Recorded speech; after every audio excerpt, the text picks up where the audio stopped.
Hey everybody, this is the third section from a chapter in Iring Fetscher's Marx and Marxism.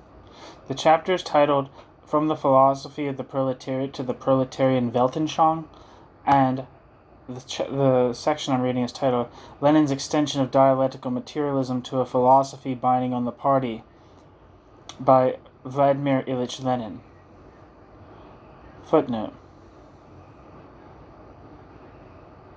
I examined Lenin's significance for the development of the philosophy of dialectical materialism in greater detail in my essay Die Entstehung des dialektischen Materialismus als metaphysischer Weltanschauung in Zeitschrift für Theologie und Kirche, Volume 50, 1953. End footnote.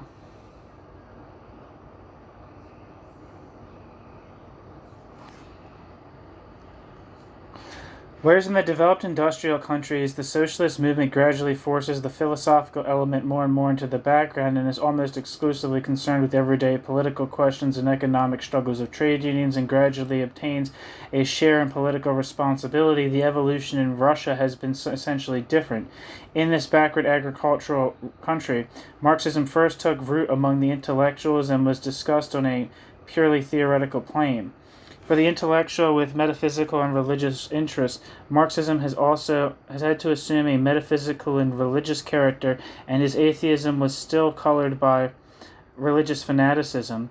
Engels' dialectical materialism was not, however, able to meet this need immediately. Many, quote, additions, end quote, to historical materialism were discussed, some of them developed by German intellectual Marxists. However, these efforts endangered the philosophical unity of the socialist movement in Russia, and to begin with, there was no unity other than the intellectual. Since the contemporary German philosophy was dominated by questions of epistemology, and Marx and Engels, especially in the latter, Engels, had only rough indications at their disposal, the formulation of a, quote, materialistic theory of knowledge, end quote, appeared an urgent requirement. Quote, Marx and Engels directed their greatest attention to the upward developing of the philosophy of materialism, that is, not to the materialistic theory of knowledge, but to the materialistic concept of history, end quote. Lenin.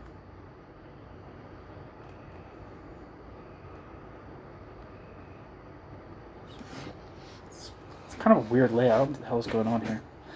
So if you're confused, I'm confused as well. Don't feel stupid.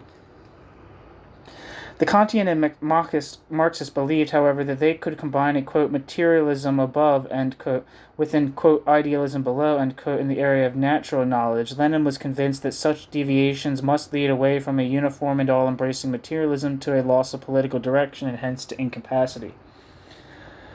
The Kantianism of a socialist is a concession and hence a strengthening of the bourgeois ideological front. Quote, Marxism is a monolithic philosophy, bracket, exclamation point, end bracket, and it is impossible to remove a single part of Marxism without ... playing into the hands of the bourgeois reactionary law, end quote. Lenin, Materialism and Imperial Criticism.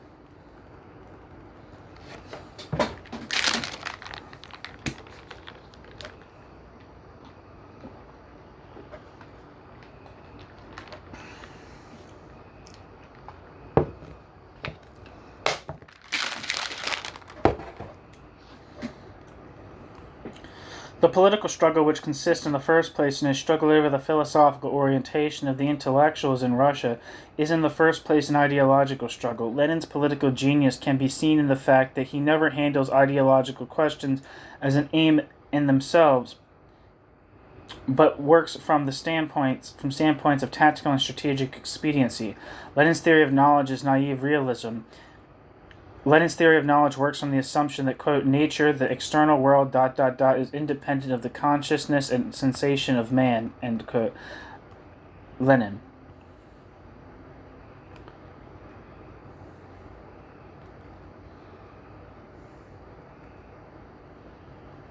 Terminologically, Lenin adheres to the designation of materialism because the, quote, word quote, realism, end quote, has been overworked by the positivists and other confused thinkers who waver between materialism and idealism. Lenin designates the realistic concept of reality as a, quote, philosophical notion of matter, end quote, and contrasts it with the, quote, physical notion of matter, end quote, which is dependent on the state of scientific research at any given time. The form of materialism then changes with every, quote, discovery in the area of natural history which is determinative for a particular era, end quote. But the essence of materialism remains untouched by this. While in his polemic against Iring and Hegel, Engels attached importance to adding dialectical depth to their mechanistic materialistic views, Lenin is concerned above all with a defense of materialism in face of the neo-Kantian and Marxist positions. Hegel, who is so sharply criticized by Engels in his Dialectics of Nature, which Lenin, of course, was not acquainted with in 1908, is therefore recognized without reserve by Lenin. Dialectics now serves to defend and not to deepen materialism. The essence of the process of knowledge is considered by Lenin and Engels alike to be the, quote, reflection of matter in the human consciousness, end quote. Quote, the world, matter in constant movement, is reflected by the human consciousness and moves forward and develops, end quote. Knowledge leads to a, quote, coincidence between the consciousness which reflects nature, and nature which is reflected by the consciousness, end quote.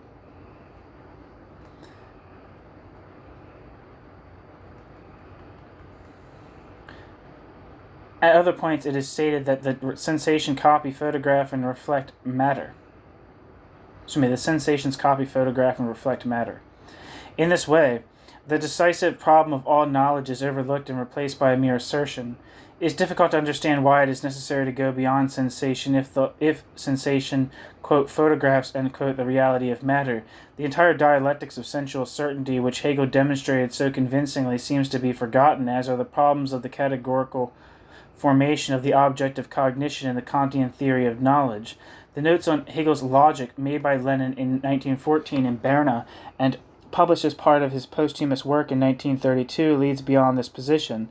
They contain the statement that, for example, quote, knowledge is the eternal infinite approximation of thought to the object. The reflection of man in human thought is not, quote, dead, end quote, not, quote, abstract, end quote, not without movement or contradictions, but passes through an eternal process of movement of developing contradictions and their solution, end quote. Lenin.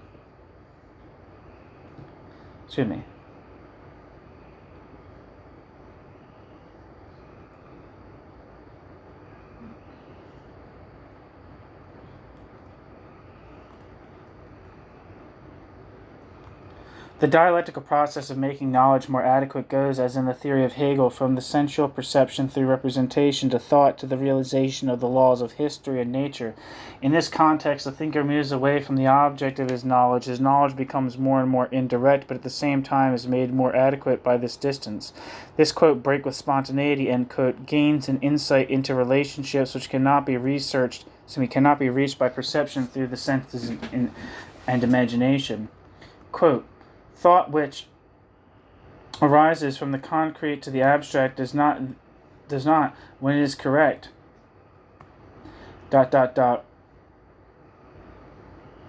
depart from truth, but approaches truth.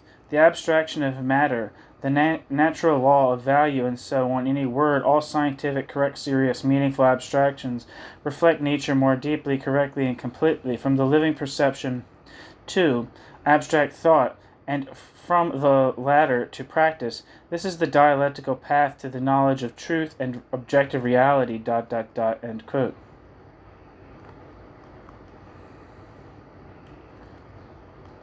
It is obvious that there are problems for the materialist position in these formulations, which came close to Hegel. It is interesting, however, to note that this deepening of his naively realistic theory of reflection by Lenin stems from a transfer of his concept of the political class conflict to the knowledge of nature.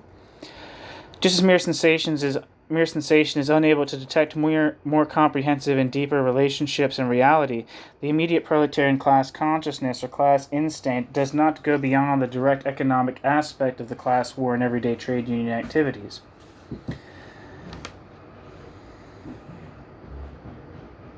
Quote, adequate proletarian class consciousness can therefore be brought to the worker only from outside, that is, from an area which lies outside the economic struggle, away from the sphere of relationships between workers and employers. The area from which all this knowledge can be drawn is the area of the relationships between all classes and strata in the state and government, the interrelationships between all classes, end quote. Lenin, what is to be done? In his interpretation of Lenin, Lukács writes, quote, the break with spontaneity is essential, ... Only through this break with spontaneity can the totality of the active forces of society, their direction, laws, and possible influences, ... be detected, end quote. Lukács.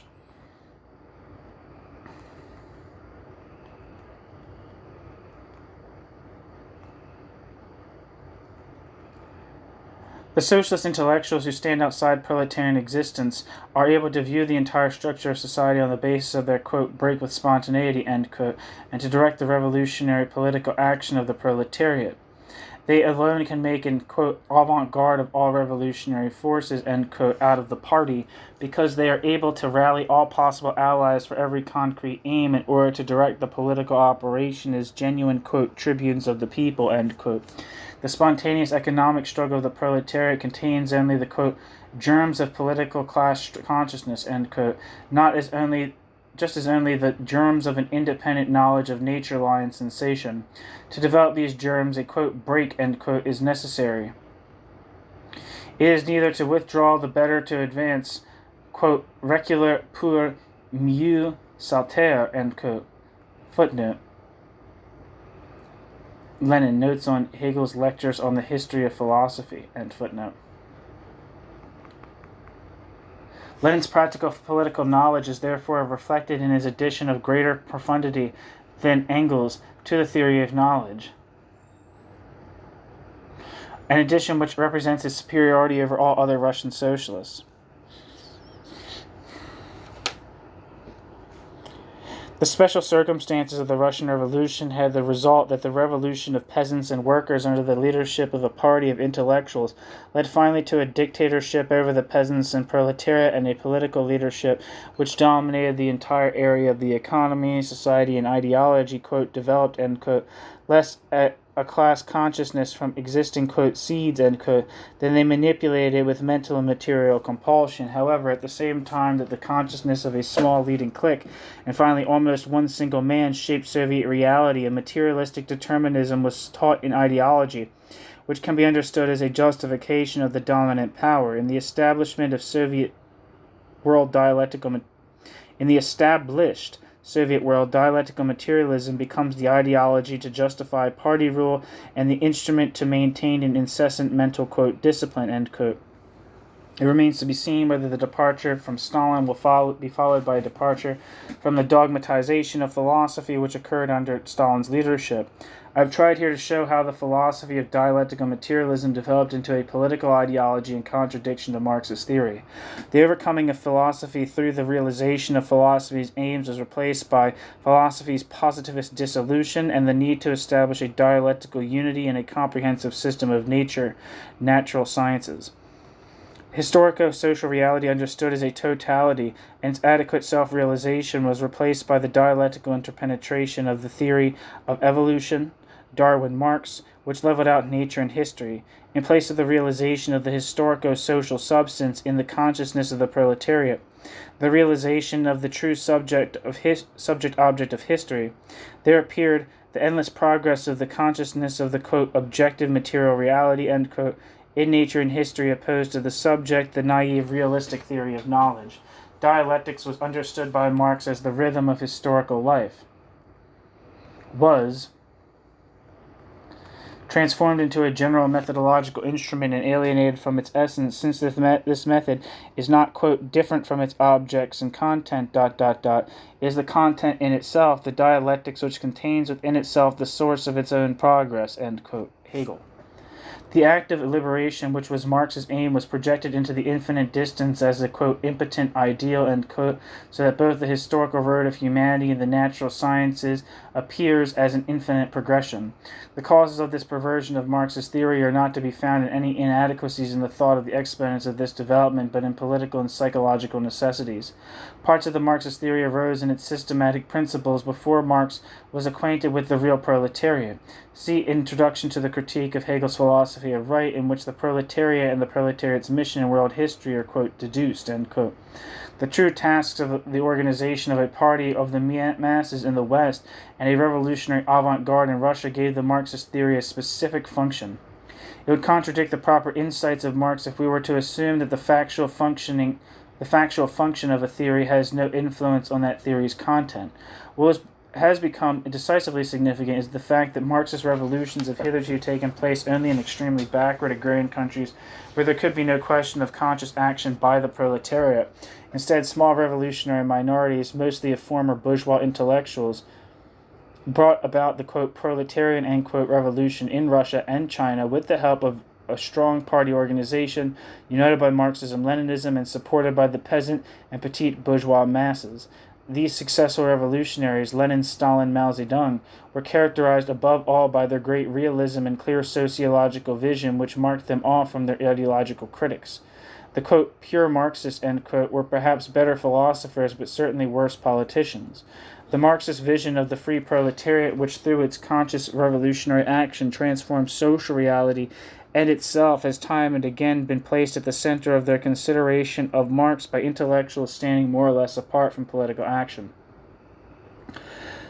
Georg Lukács and Karl Korsch renewed this vision in 1923 when a period of revolutionary change in Europe was drawing to a close, and Maurice Merleau-Ponty with others made a similar attempt after their revolutionary experience of the French Resistance. But Lukács later condemned his book History and Class Consciousness, and other thinkers stood outside or held themselves apart from the political struggle of the party. Footnote. See Lukács in the essay Es geht den Realismus of 1938, reprinted in Essays über Realismus. Quote, History and Class Consciousness, reactionary because of History and Class Consciousness's idealism, History and Class Consciousness's inadequate concept of the theory of reflection, and History and Class Consciousness's denial of dialectics in nature, end quote. This estimate had already appeared in the essay Mein Weg zu Marx of 1933, reprinted in Georg Lukács zum siebzigsten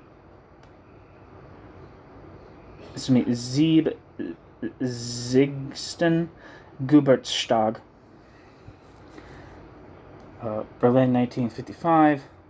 Quote, My History and Class Consciousness of 1923 very clearly reflects this transition, bracket, from Hegelianism to Marxism, Iring, Fetscher, end bracket, in spite of the already conscious attempt to overcome and, quote, transcend, end quote, Hegel through Marx.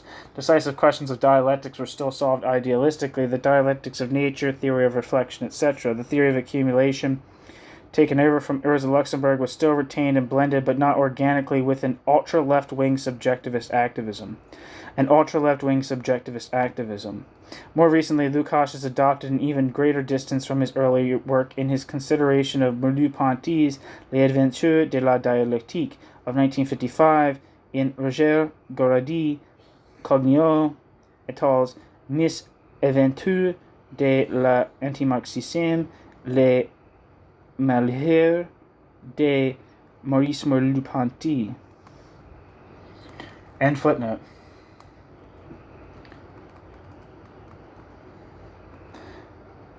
Revolutionary humanism remained an episode limited to a small clique of intellectuals. There's no prospect of defending the aims of the young Marx against orthodox dialectical materialism, because his vision was clearly shown to be unreal. However profound his revolutionary activism and mysticism may have been, he did not stand the test of political reality. The humanistic aims were lost on the road towards full realization, and the exponents of the ideologization of Marxism simply confirmed the verdict of history. The longing of Western intellectuals for a genuine Marxist revolution has until now been in vain. End quote. Wait, was that a quote? Where did the quote start?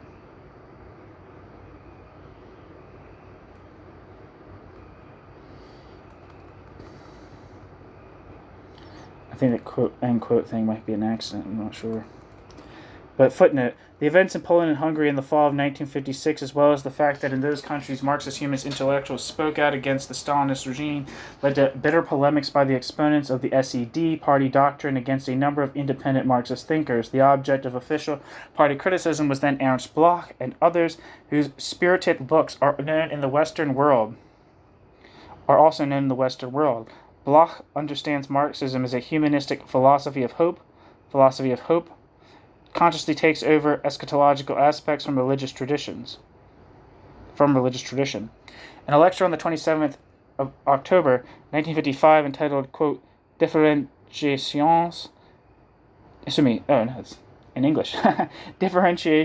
in the Concept of Progress, which is published on August 31st, 1956, reprinted in Tübinger Einleitung in die Philosophie in 1963, Philosophy of the Future, Bloch put forward some theories which were bound to lead to criticism from the standpoint of Soviet ideology, which clearly reflected the irreconcilable nature of Marxist philosophy and the, quote, scientific philosophy, end quote, of Engels and Lenin.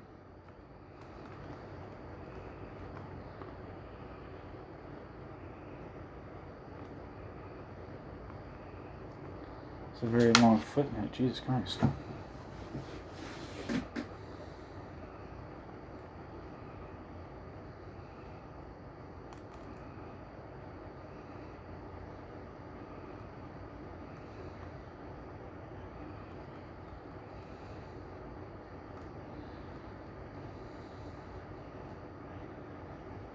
Whereas Bloch, as a consequence of his philosophical approach, has to abandon the, quote, claim of scientific character, end quote, his opponents are forced to renounce Marxist humanism and the eschatological perspective of the philosophy of history in favor of, quote, scientific theory, end quote. The basic theories of Bloch's treatise are as follows. 1. Historical time must be distinguished in principle from the linear and non-qualitative notion of physical time. It is qualitatively different from natural time according to the dialectical law of the interpenetration of content and form in different epochs and areas of the world. Historical time itself proceeds at different rates of movement and is qualitatively differentiated. 2. Accordingly, progress in one sector of the overall development is not necessarily paralleled by progress in another. Bloch speaks above all of an, quote, uneven development in the technical infrastructure and in the superstructure, end quote. 3. History differs essentially from nature in that history has a, quote, aim, end quote, and only because of this, quote, aim, a, quote, meaning, which is capable of being finally realized. Nature must, however, not be excluded from this meaning. The, quote, humanum,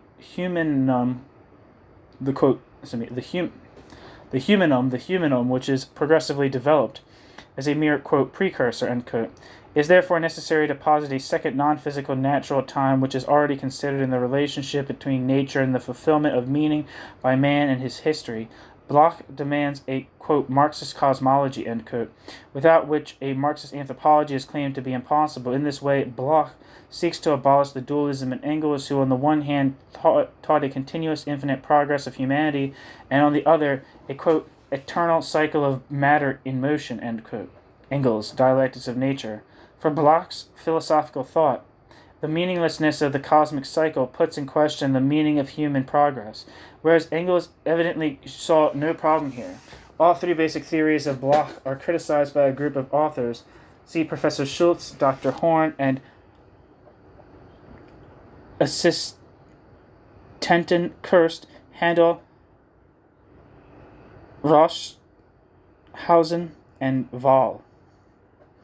In the scientific appendix to the East German Students' Journal Forum of February 1957, the first theory is simply rejected as unscientific, since Soviet ideology has always denied the essential difference between natural science and the humanities. The terms, quote, slow, end quote, and, quote, rapid, end quote, could only have a meaning if they related to a specific time, but time is neutral in relation to time's content. Since Bloch had tried to explain his thought on the basis of Riemann's theory of space, Bloch's critics attacked the inadequacy of this comparison and his understanding of modern physics. The second theory is not specifically mentioned, probably because of its unusually difficult character, but on the other hand, the doctrine of the ultimate, remote aim of history is rejected all the more vigorously. It is said to be impossible to measure progress against a remote aim. This would benefit neither science nor social practice, since, quote, who could indicate beyond long periods in history where and for what purpose the individual societies are evolving, ... end quote. On the other hand, processes can be, quote, measured without a, quote, ultimate aim, being already distinguishable, end quote. For this purpose, all one has to do is to compare capitalism with socialism. It is evident that just how greatly the apologists of the Ulbricht regime, that's a reference to Walter Ulbricht, the head of the GDR, it is evident here just how greatly the apologists of the Ulbricht regime revere the critical yardstick of Marxist anthropology and its notion of an ultimate aim. Similarly, all formulas such as, quote, humanization of men, end quote, overcoming of alienation, end quote, and so on, are specifically rejected as dangerously vague or as designations which have already become slogans. Quote, every orientation of progress towards a distant, vague goal leads to political disorientation, end quote.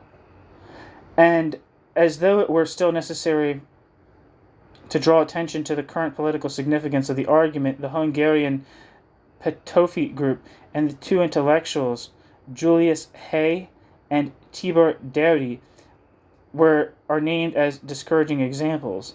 The young Marx is recognized and rejected as an enemy of the state. It is not by chance, then, that the new East German edition of Marx intentionally omits his major youthful philosophical work. The Paris manuscript of 1844 noted that it is only of interest to specialists. In 1968, 12 years after the publication of Volume 1, Marx's earlier philosophical writings were finally published in a supplementary volume. Finally, the critics of Bloch indicate the, quote, level of production, end quote, as the clear and sufficient main criterion of progress. This was already made into a fetish by Stalin in his Catechism on Dialectical and Historical Materialism. The aim ceases to be the humanization of man and becomes instead the maximum possible increase in production.